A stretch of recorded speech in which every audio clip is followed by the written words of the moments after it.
पोते आपल्याला या संदर्भात अधिकची माहिती देतील। अभिजित, काल साधारण पुण्यामध्ये किती टक्के मतदान झालं? आज निकालाचा दिवस, उमेदवारांची धाकधूक वाढली असावी।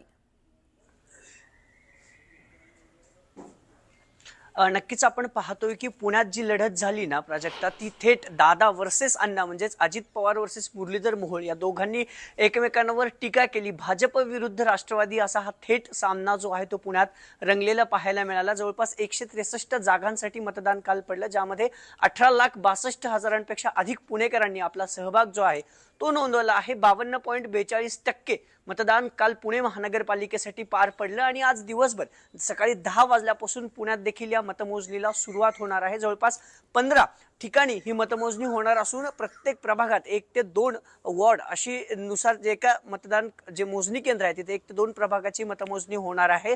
अनेक हाय व्होल्टेज लढती या पुण्यात पाहायला मिळाल्या। खरं तर अनेक नाराज होते, त्यापैकी काही जणांनी दुसऱ्या पक्षात प्रवेश केला आणि त्यांचंच जे भविष्य आहे, कारण पुणेकरांनी मतपेटीत बंद केला आणि हीच मतपेटी जी आहे ती उघडणार आहे आणि दुपारी 1 वाजेपर्यंत पुण्याचा कारभारी ठरेल। मी पुण्यातल्या सनस ग्राउंड वरती आहे, इथे देखील मोठ्या प्रमाणात मतदान जे आहे मतमोजणी जी आहे ती होणार आहे। प्रशासनाकडून जय्यत तयारी या सगळ्या ठिकाणी करण्यात आलेली आहे। जसे मी सांगितलं, 163 जागांसाठी मतदान जे पार पडलं आहे त्यामध्ये 18,62,408 पुणेकरांनी आपल्या मतदानाचा हक्क बजावला। पण 2017च्या तुलनेत प्राजक्ता ही बाब लक्षात घेण्यासारखी आहे की 2017 मध्ये पुण्यात 55.56% इतकं मतदान झालं होतं आणि आता केवळ 52.42 म्हणजे जवळपास 3.5% मतदान जे आहे ते कमी झालेलं आहे। मग या कमी मतदानाचा फटका नेमका कुठल्या पक्षाला बसेल?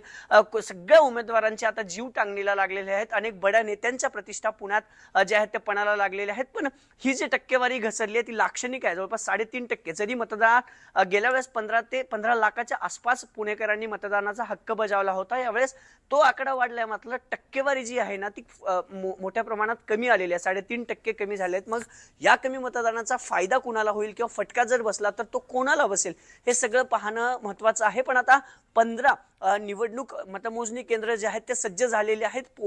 पोलिसांचा मोठा तगडा बंदोबस्त या सगळ्या पुणे शहरात असणार आहे, कारण 9 सेन्सिटिव्ह मतमोजणी केंद्र पुणे शहरात असतील असं याआधी प्रशासनाकडून सांगण्यात आलं होतं आणि कायदा व सुव्यवस्थेचा प्रश्न या सगळ्या मतमोजणी केंद्रावरून होणार नाही याची काळजी पोलीस घेत आहेत। दंगेकर विरुद्ध आंदेकर, दंगेकर विरुद्ध बीडकर, राष्ट्रवादी सोडून काँग्रेसमध्ये गेलेले प्रशांत जगताप असतील, अमोल बालवडकर विरुद्ध लहू बालवडकर, अशा अनेक एकंदरीतच दिग्गजांची प्रतिष्ठा इथे पणाला लागली आहे। तशीच